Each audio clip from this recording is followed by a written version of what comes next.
Today I'm going to show you how to increase the cash flow from your rental property. I'm going to show you how you can go from this to this.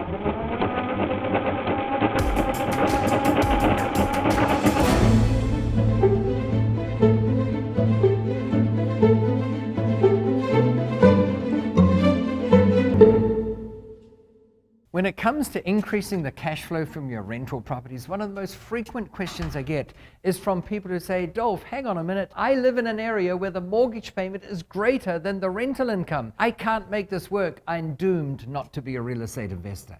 Nothing could be further from the truth. I have 3 solutions for you. As always, instead of saying to yourself and thinking, I can't afford this, start thinking, how can I afford this? How can I make this work? If there were a solution, what would it look like? Because it's only when we put it to our minds to figure out a way through something that we actually become creative and come up with solutions. Let me give you the 3 solutions I have to not being able to cover the mortgage payment because the rents aren't good enough. Solution number 1 is that we live in a world of averages. There's an average for everything, and you might well say, but on average, the rental payments in my city are so low that they don't normally, on average, cover the average mortgage payments. And you may well be right, but I'm talking about how you can beat the average.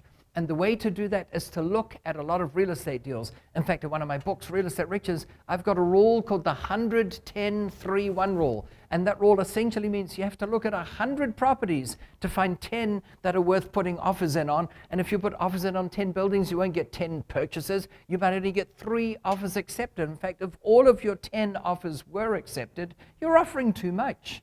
So let's say only 3 offers get accepted. Can you buy 3 properties? No, you have to get a mortgage on them. And maybe 2 of them fail and only 1 works. In other words, you've looked at 100 properties just to buy 1. And I'm telling you, when you do look at a lot of properties, you'll find one that's extraordinary. It's true that an average house in an area won't cash flow. Then remember, what is the average? If you look long enough, you will find either a great bargain price or a property where the rent is currently below market value. And if the rent's currently below market value, and at the next rent review, you bring it up to market value, then suddenly you've got a property that is cash flowing well. So find an extraordinary deal. They're out there. You just have to look a bit longer and a bit harder than other people. Watch a bit less TV. It's just one idea. Spend more time looking. You will find a great deal. The second way of increasing the cash flow from a rental property is simply to improve the property. There are so many things you can do. You can add a swimming pool and suddenly the rental value goes up by way more than you'd expect. You can add a garage or a carport. I'm passionate about this. I can build a carport for around $1,000. Folks, it's simply a post in each corner and then a roof with a bit of a slope on it. Why the slope? In case it rains. But it only costs $1,000 and I can get $80 to $100 a month extra for an average rental property by having a carport there. Well, $80 a month is about $1,000 a year. So you can spend $1,000 on a carport and get an extra $1,000 a year coming in. That is a good trade-off. You can change the zoning or wait for a zone change to happen anyway, so that a house that previously could only be rented out as rental accommodation can now be used as sort of a commercial building. It might be a law office or a hairdressing salon or a wine bar or something like that. You can add high-speed internet and include it in the rental. You can add an alarm system or cameras for security. You can paint the house. You can put a garden in. There are so many things you can do to increase the rental value. In fact, I would go around looking for properties that aren't very well developed, that have perhaps a very low rental income relative to their mortgage expense, because if they're pretty primitive, there are a lot of things you can do to dramatically increase the rental. If the property does not cash flow as is, what can you do to the property to increase the rental? And they need to be minor changes. For instance, if you've got a 2-bedroom house and the rental's modest, you might find that by building a 3rd bedroom on that house, not only does the value go up and you can borrow against that in the form of a bigger mortgage, but the rents will go up substantially. Now, to be sure, adding a 3rd bedroom to a house will usually cause a greater rental increase than if you have a 3-bedroom house and you're adding a 4th bedroom. But you've got to do whatever is appropriate for that house and that suburb and that city. Similarly, adding a swimming pool to a $200,000 home is different from adding a swimming pool to $1 million home. But you've got to figure out, of all the things you can do to a property, where do you get your biggest bang for your buck? How can you increase the rent the most by spending a relatively modest amount? There are many things like that that you can do.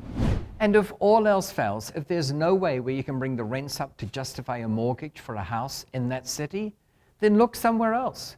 I lived in San Francisco for a while. To be more specific, I lived in the suburb of Tiburon, which, as many of you will know, is not a bad place to live. However, prices are expensive, they're high, and returns are very low. I could not figure out how to get rental properties to cash flow there, so I didn't invest there. Sometimes you have to go elsewhere. That doesn't necessarily mean you have to live somewhere else. You could stay living where you are, but when it comes to investing, just invest somewhere else. So it's strongly recommended to buy your first several investment properties near where you live. Why? You can keep an eye on them. If something goes wrong, you can check it out. If you need to bring a plumber in, you can make sure he's on the job and all that sort of thing. However, if the area where you live is truly difficult to find positive cash flow, you may want to diversify into other areas. And eventually, you might want to go out of state for all kinds of reasons like taxation or better returns. And one day you might even consider investing internationally. I know that's an idea that will freak some of you out, but there's nothing wrong with it, because then when you inspect your international portfolio, your international trips will become tax deductible.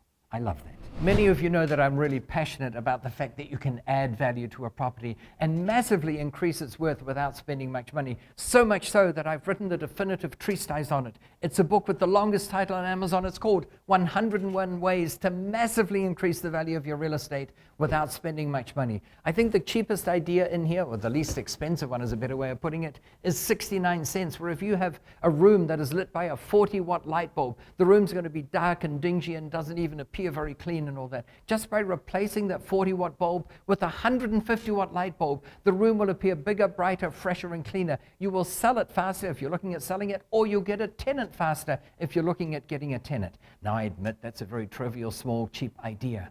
However, the most expensive idea in here, well, it was only $20 to implement, but we increased the value of the property by $2 million. If you want to find out how you can do that to a property, click the link below to get your free copy of this book. It is chock full of ideas. And by the way, often people ask me, was it easy to come up with 101 ideas? And many of you say that I'm going to say, yes, it was simple. No, it was tough. It was extraordinarily difficult, folks. It was difficult to limit it to 101 because there are so many more things you can do. Click the link below to get your free copy of this book, because one idea alone might set you free, and yet you might find a dozen in there that can really help you. Thank you so much for watching. I think you know that I love this stuff. They say that if you love what you do, you'll never work a day in your life. And to me, this doesn't feel like work. I love not only teaching people how to do this, but I love doing it. In fact, they often say, practice what you preach. I think that's wrong. You shouldn't practice what you preach. I think you should only be allowed to preach what you practice. And I've certainly been practicing this for a long time, and I'll continue to do so because it's so easy and it's fun. So thank you so much for watching. Remember to subscribe. That gives us the incentive to create even more videos for you. And by the way, if you learned something from this video, if you liked this video, I think you're really going to enjoy the next one. Make sure you catch it. See you soon. Thank you so much.